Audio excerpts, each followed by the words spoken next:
All I'm offering is the truth, nothing more. I'm talking on the unbelievable power of suggestion. Call a boy stupid, dumb, ignorant, he begins to accept it, and his subconscious mind responds accordingly. You can also start a whispering campaign against a politician, spread lies about him, and you will get a lot of people magnifying the lies into hostility, animosity, and vitriolic abuse. Some time ago, I saw a young lady behind the counter in a department store, and I complimented her. I said, "You're very beautiful, very charming." She said, "Oh, no, I'm not." I said, "Why? What makes you think so?" She said, "My mother told me that I'm awkward, ungainly, and very plain." She believed this due to the statements of her mother, and was full of bitterness and inner resentment and a deep inner conflict. The real reason her mother said these things to her was due to jealousy, because she was charming, beautiful, spoke very well. I told her that whatever she attached to I am, you become. Then I wrote down something for her. I said, "Begin to affirm. I'm a child of God, a daughter of the infinite. I'm illumined and inspired. I'm happy, joyous, and free. One with God is a majority, and of God before me, who on earth can be against me?" And as she continued to do that, she has changed. She now comes to the Wilshire Bell Theatre, is no longer down on herself, but she exalts God in the midst of her, for God is the living Spirit Almighty, which created you and the whole universe. Judge Trord, who wrote these inimitable textbooks on the science of the mind, lived in India for 30 years. One time, someone asked him, what would he do if all the black magicians in the Punjab of India prayed against him, actually used the death prayer? You know what Trord said? He said, "I'd say cock-a-doodle-doo." In other words, all he would do is laugh at it, treat it with derision. Because the suggestions of other people have no power over you, except you give them power. Judge Trord said, "Once admit that there is any power outside yourself, however beneficent you may conceive it to be, and you have sown the seed, which must sooner or later bear the fruit of fear, which is the entire ruin of life, love, and liberty. We are the life principle itself. The difference is only that between the generic and the specific of the same thing. Let this be the great foundation, and never admit for a single instant any thought opposed to this basic truth of being." That's the greatest thing Trord has ever said. In other words, once admit there is any power outside yourself, and that power is thought. However beneficent you may conceive it to be, you've sown the seed, which must sooner or later bear the fruit of fear, which is the entire ruin of life, love, and liberty. I repeated that because you should ingest that in your bloodstream. You should write it indelibly in your heart. You should think about it 1,000 or 5,000 times a day. When your thoughts are God's thoughts, God's power is with your thoughts of good. Therefore, that's the meaning of one with God is a majority, and of God before you, who on earth can be against you? The suggestions of others, you see, have no power. They have no power to create the things they suggest. The creative movement is in your own thought. In the beginning was the Word was with God, and the Word, which is a thought, was God, meaning it was creative from an individualistic standpoint. For the only material power you know is thought. Therefore, your thought is the power. And the thoughts of others have no power, except you accept that thought. Then that thought, which you accept, becomes the movement of your own thought. Dr. Paul Tournier, the greatest psychiatrist in Europe, said that doctors should stop making negative suggestions because people look upon them as men of authority. And if they accept, well, someone says, you're going to be deaf in a year's time, well, 2 years to the day they'll go deaf. Or if a doctor says, you lose the sight in that eye, and you believe that, of course you will. So he says we must get away from making negative suggestions, even though they seem to be based upon scientific evidence from the standpoint of medicine. You know, many religions are governed by thoughts, by suggestions, you know, power of suggestion. There was the old preacher, and he said, if you drink too much, he said, if you run around with women and you're unfaithful to your wives, when you die, he said, you go to hell where there's gnawing and gnashing of teeth. So one old man in the back row had some sense. He said, Parson, I have no teeth. And the old preacher said, boy, he said, they'll be provided for you. All this shows you how ridiculous these negative suggestions about God, life, and the universe are. God is the living Spirit Almighty, forever broadcasting the great eternal truths. The God presence is within you, and the impulses, the monitions, and the urges are always lifeward. Man's mind is cluttered up with false beliefs, ideas, and opinions, that his mind is opaque to these eternal truths. Fear suggestions to a man full of confidence and faith have absolutely no effect. It reinforces his faith and his confidence in the principle of success. He knows the infinite can fail, and your suggestions of failure simply give him greater confidence in the inner powers within him. Suggestions which affect us are those which find the kindred spirit within us. Dr. Brunt of South Africa, she was head of the religious science movement there, where I lectured many years ago, and she told me about the voodoo curse. So I visited this particular mine where 9,000 men were employed, and there were 3 men in charge of them. I spoke to a couple of the doctors who were present, and they said it's true. When one of these men violates the code, he gets the skull and crossbones by a messenger from another one of the states. And he's told that the voodoo curse is on him. Sometimes the curse says, you will die at 6 o'clock.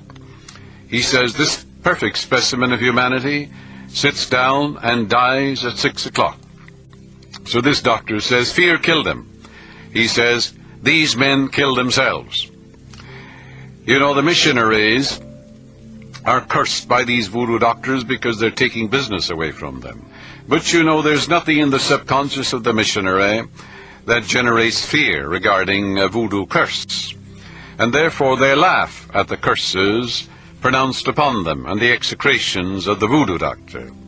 They laugh also at the skull and crossbones which are given to them by messenger. But you see, to the natives, they're brought up in the belief that the voodoo doctor has some great power, some occult power, and therefore the suggestions of the voodoo doctor have power because these men give it power, give them power. So realize the power is in the movement of your own thought, and no one has the power to hurt you but yourself. Who shall hurt you if you're a follower of that which is good? No evil shall befall the just, no plague shall come nigh thy dwelling. No good thing shall be withheld from him who walks uprightly in the law. One with God is a majority, and if God be for you, who can be against you? I will fear no evil, for thou art with me, thy rod and thy staff, they comfort me. I dwell in the secret place of the Most High. I abide in the shadow of the Almighty. I will say of the Lord, He's my refuge, my fortress, my God, in Him will I trust. Surely He will cover me with His feathers, and under His wings shall I rest. The truth of God shall be my shield and buckler. Then you are told, you shall not be afraid for the terror by night, or the arrow that flieth by day, or the pestilence that walketh in darkness. No, for His angels shall watch over you, and bear you up, lest you dash your foot against a stone. Identify yourself with these great eternal truths, and you build up an immunity, a divine antibody. You become God-intoxicated, and you walk the earth with the praise of God forever on your lips. Dr. Bales, who was a great teacher here in Los Angeles, who had studied medicine in London, told a group of us at the New Thought movement that in his last year as an intern, he and other interns would give patients what they called a placebo, which is mycopanis. That means a little crumb of bread or a little sugar of milk tablet, you know, put in a capsule form and colored. Nothing in it at all but sugar and milk, absolutely inert substance. And then he said we would say, well, now this is a new drug, new chemical. It'll take away all the migraine. It's from Germany. A new research product. Take away all that migraine, heal up your ulcers, remove this pain that you have. And he said they'd come back next week and say, oh, doctor, that was marvelous. medicine. That was wonderful. I need some more of that. And it was absolutely nothing in the world but sugar and milk, showing you the power of suggestion. The suggestion by Dr. Bales released their healing power, and they accepted it, just like when you're hypnotized and mesmerized, you know, they can operate on you. They can take a leg off, they can remove a tumor, ulcers of the stomach, and growths and everything else. Do you feel absolutely nothing? Why? Because when you are hypnotized, the doctor made a suggestion that you'll feel no pain, that you'll be insensitive to all pain, and lo and behold, you are. Dr. Elsie McCoy, who was a chief surgical nurse in the Chicago hospital for many years, she had these post-operative patients. They were crying out at night, full of pain. They wanted morphine. So she said, oftentimes I would take a syringe and take a half a cc or 1 cc of distilled water, and I would go to the patient, and I said, all right, now, my dear, I'm going to give you half a grain of morphine, subcutaneously. And she said, I would inject the distilled water, and they'd go off to sleep for 12 hours. And all pain, of course, was taken away. What happened? They accepted her suggestion. They said, this is morphine, according to their belief as it done unto them, just the same as if they were hypnotized or mesmerized, and told, you have no pain. You'll feel absolutely nothing. You'll be insensitive to all pain. And they accept that. This is the power of your mind. Marvelous power. So begin to think about the tremendous powers within you. Dr. David Seabury, a great psychologist who was passed on a few years ago, but many of you knew him, many of you studied under him. His father was secretary to Dr. Phineas Parkes Quinby in 1847. Actually, his father, he said, Quinby died in his father's arms. Dr. David Seabury was the only one in America who knew Quinby's techniques of healing, and he passed them on to me many years ago. He told a very interesting thing. He said as a young man he experimented with a ne'er-do-well up in Paradise, a little town in Northern California. This man had a certain habit. Every morning he'd go to the post office, to the coffee shop, and to the saloon. And they were going to have some fun with him. So they tipped off the postal clerk, say, when he comes in, say, you don't look good, there's yellow pigmentation around your eyes, your face is flushed, have you seen a doctor, are you all right, shouldn't you go to bed? Then he went into the coffee shop. Man says, have you been to the doctor? You don't look well, how's your blood pressure? And he got up and he went to the saloon. When he went there, the bartender says, your eyes don't look good, your face is kind of white. He said, your eyes denote sickness. He said, shouldn't you see a doctor? So he said, the man went home, got deathly ill. They had to call a doctor, and he said Seabury had to go in, tell him it was all a joke, but they had a tough time with him. He made himself sick, didn't he? These suggestions, they were just, they did it for fun. But look, the man got deathly sick. These are suggestions which he accepted, you see. Your subconscious mind accepts what is impressed upon it and what you consciously believe. It does not reason things out like your conscious mind. It does not argue with you controversially. Your subconscious mind is like the soil, which accepts any kind of seed, good or bad. Your thoughts are active and might be likened unto seeds.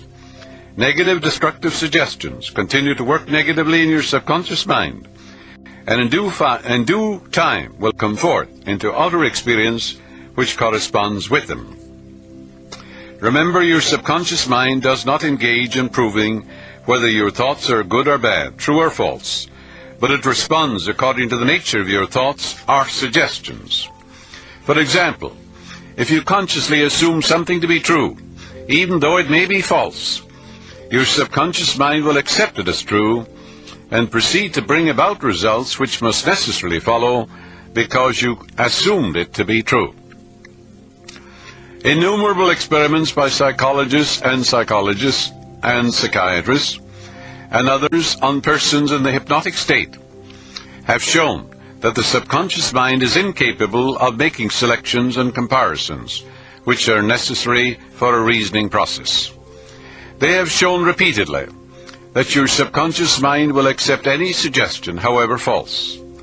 Having once accepted any suggestion, it responds according to the nature of the suggestion given. To illustrate the amenability of your subconscious mind to suggestion, if a practiced hypnotist suggests to one of his subjects that he is Napoleon Bonaparte, or even a cat or a dog, he will act out the part with inimitable accuracy. Tell him to kneel down and he will. Tell him to bark like a dog and he will. Tell him to lap up milk like a dog and he will. He believes himself to be whatever the operator tells himself to be. You can make the sign of the cross in his chest and say, tomorrow at 2 o'clock you'll come back to this office and you'll tell us that you're a victim of the stigmata. And the cross will be bleeding. And of course he'll come back at 2 o'clock and he'll tell you that he has the stigmata and the sign of the cross, there will be blood on it, according to your suggestion. That's why the word is made flesh, your thought is made manifest. You see it in front of your eyes. His personality becomes changed according to the suggestion you give him. A skilled hypnotist may suggest to one of his students in the hypnotic state that his back itches, to another that his nose is bleeding, to another that he's a marble statue, to another that he's freezing and the temperature is below zero. He experiences all this, his temperature drops and his teeth begin to chatter. Give him a glass of water and tell him it's brandy. Tell him he's drunk and he'll play the role of a drunkard. Each one will follow out the line of his particular suggestion, totally oblivious to all his surroundings which do not pertain to the idea. These simple illustrations portray clearly the difference between your conscious reasoning mind and your subconscious mind, which is impersonal, non-selective, and accepts as true whatever your conscious mind believes to be true. Hence the importance of selecting thoughts, ideas, and premises which bless, heal, inspire, and fill your soul with joy. Your subconscious mind cannot argue controversially. Hence, if you give it wrong suggestions, it will accept them as true and will proceed to bring them to pass as conditions, experiences, and events. All things that have happened to you are based upon the thoughts impressed in your subconscious mind through belief. Your habitual thinking of your conscious and subconscious mind establish deep grooves in your subconscious mind. You must realize that your conscious mind is the watchman at the gate. Its chief function is to protect your subconscious mind from false impressions. You are now aware of one of the basic laws of mind. Your subconscious mind is amenable to suggestion. As you know, your subconscious mind does not make comparisons or contrasts, neither does it reason and think things out for itself. This latter function belongs to your conscious mind. It simply reacts to the impressions given to it by your conscious mind. It does not show a preference for one course of action over another. The following is a classic example of the tremendous power of suggestion. Suppose you approach a timid-looking passenger on board ship and say to him something like this: "You look very ill. How pale you are. I feel certain you are going to be seasick. Let me help you to your cabin." The passenger turns pale. Your suggestion of seasickness associates itself with his own fears and forebodings. He accepts your aid down to his berth, and there your negative suggestions, which were accepted by him, are realized. It is true that different people will react in different ways to the same suggestion because of their subconscious conditioning or belief. For example, if you go to a sailor on the ship and say to him sympathetically, "My dear fellow, you're looking ill. Aren't you feeling sick? You look to me as if you were going to be seasick." According to his temperament, he either laughs at you or at your joke, or expresses a mild irritation, or treats you with derision. Your suggestion fell on deaf ears in this instance, because your suggestion of seasickness was associated in his mind with his own immunity from it. Therefore it called up not fear or worry, but self-confidence and faith. The dictionary says that a suggestion is the act or instance of putting something into one's mind, the mental process by which the thought or idea suggested is entertained, accepted, or put into effect. You must remember that a suggestion cannot impose something on the subconscious mind against the will of the conscious mind. You have the power to reject any negative suggestion. In other words, your conscious mind has the power to reject any false or negative suggestion. In the case of the sailor, he had no fear of seasickness.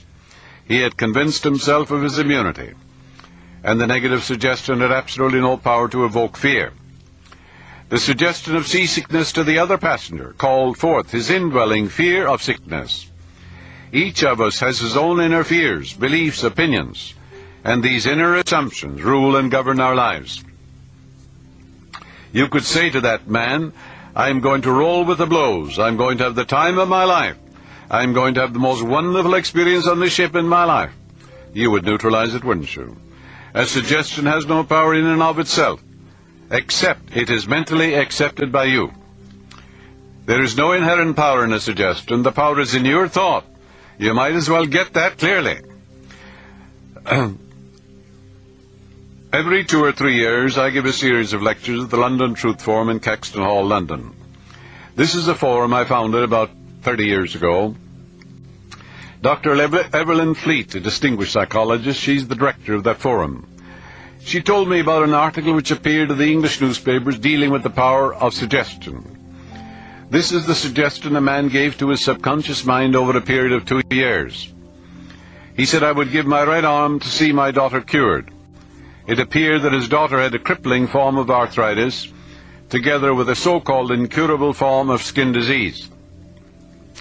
Medical treatment had failed to alleviate the condition, and the father had an intense longing for his daughter's healing, and expressed his desire in the words just quoted.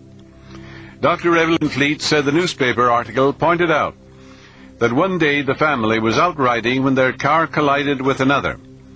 The father's right arm was torn off at the shoulder, and immediately the daughter's arthritis and skin condition vanished. That's a terrible price to pay for a healing, isn't it? Your subconscious doesn't take a joke. It takes you literally. You better stop giving it the wrong suggestions. There's nothing good or bad, but thinking makes it so. You must make certain to give your subconscious mind only suggestions which heal, bless, elevate, inspire you in all your ways.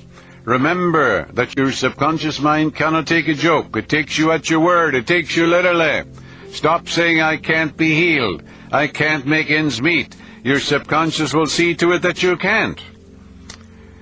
A young singer was invited to give an audition. She'd been looking forward to the interview, but on 3 previous occasions she had failed miserably due to fear of failure. She was giving suggestions of failure to her own subconscious. She had a good voice, but she'd been saying to herself, when the time comes for me to sing, maybe they won't like me. I'll try, but I'm full of fear and anxiety. I'm bound to fail. Her subconscious mind accepted these negative autosuggestions as a request, and they proceeded to manifest them and bring them into her experience. The cause was an involuntary autosuggestion, that is, silent fear thoughts, emotionalized and subjectified. You see, your thought is your prayer. If you don't know the workings of your mind, how on earth can you pray? She overcame it by the following technique. 3 times a day she isolated herself in a room. She sat down comfortably in an armchair, relaxed her body and closed her eyes. And she imagined she was as relaxed as a wet leaf on a log. Did you ever see a wet leaf on a log? Picture it in your mind and you'll relax. She stilled her mind and body in a wonderful way. Physical inertia favors mental passivity and renders the mind more receptive to ideas, suggestions. She counteracted the fear suggestion by saying to herself, God is the great singer, God is the great musician within me, the living Spirit Almighty. I sing beautifully, majestically, and gloriously. I am poised, serene, confident, and calm. She repeated the statement slowly, quietly, and with feeling from 5 to 10 minutes at each setting, knowing that whatever you attach to, I am, you become. She had 3 such sittings every day, and one immediately prior to sleep. At the end of a week, she was completely poised and confident. When the invitation to audition came, She gave a remarkable, wonderful audition. You see, the law of your subconscious is compulsive, and you're compelled to give a marvelous rendition. A woman aged 75 was in the habit of saying to herself, "I'm losing my memory." You can't lose your mind or your memory. Whatever you have ever learned, even in your mother's womb, is recorded faithfully in your subconscious mind. It forgets nothing, you know. It's the storehouse of memory. What most people need is forgettery, to coin a word. Because they're remembering the old grudges, the peeves, the lawsuit. They're remembering their losses of 29 and 30, and they're still talking about them. They should forget these things, but they don't. She said, my memory, she reversed it. My memory from today on is improving in every way. I shall always remember whatever I need to know at every moment of time and point of space.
The impressions received will be clearer and more definite.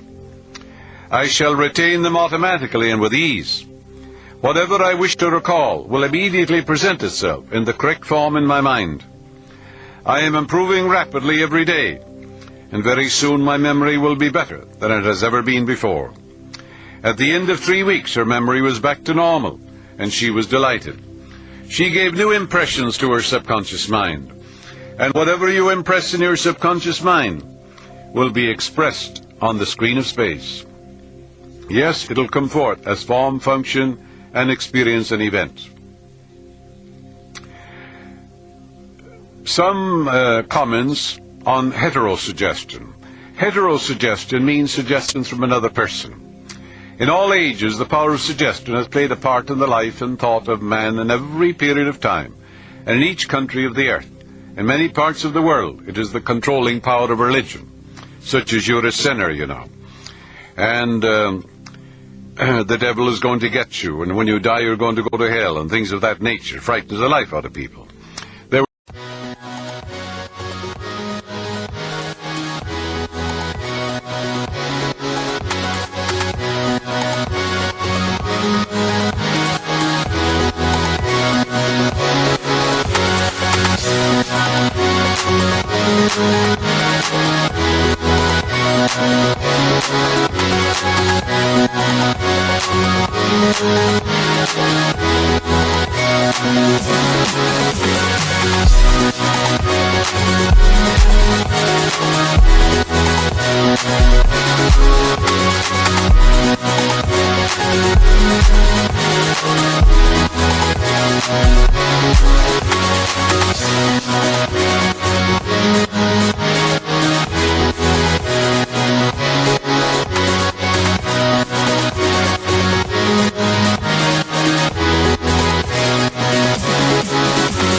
Some clergymen here some years ago, not so many years ago either, said the Lord spoke to them. All this is hypnotic.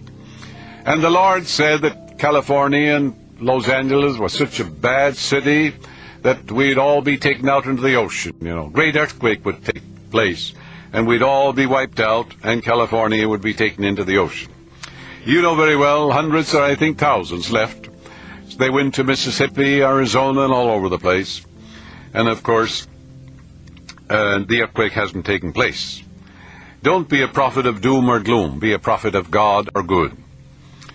Some people have called me up about that earthquake, and I say to them, can you swim? Oh, they say yes. Well, I said, then we have no problem. you can swim your way to safety. You can see how silly these hypnotic suggestions are, but how diabolical they are when you frighten the life out of a person. So they sell their home, give their goods away for practically nothing, and go off in fear. If you dwell in the secret place of the Most High, you abide in the shadow of the Almighty. You'll say of the Lord, He's your refuge and your fortress. My God, in Him will you trust. Place your trust in the God presence. As Taniguchi of Japan says, when the earthquake or the flood takes place, the truth student isn't there. He's always protected.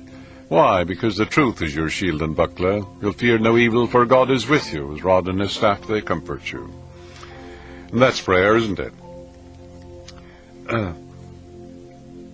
Suggestion may be used to discipline and control ourselves, but it can also be used to take control and command over others who do not know the laws of mind. Politicians use it. They use it negatively. They inveigh against others, They say, soak the rich and all this sort of thing. They appeal to the biases and prejudices of people. And, of course, it's a lot of tommy rot. But they're looking for votes. And these people are gullible. And they're just brainwashed and mesmerized. Because if you're emotionally aroused, you can be manipulated. You see? It's very dangerous to get into a negative emotion, because that moment you have a wavelength that gets you into trouble. You communicate with all the trouble in Los Angeles, and you can be manipulated because you're highly suggestible. You better watch yourself.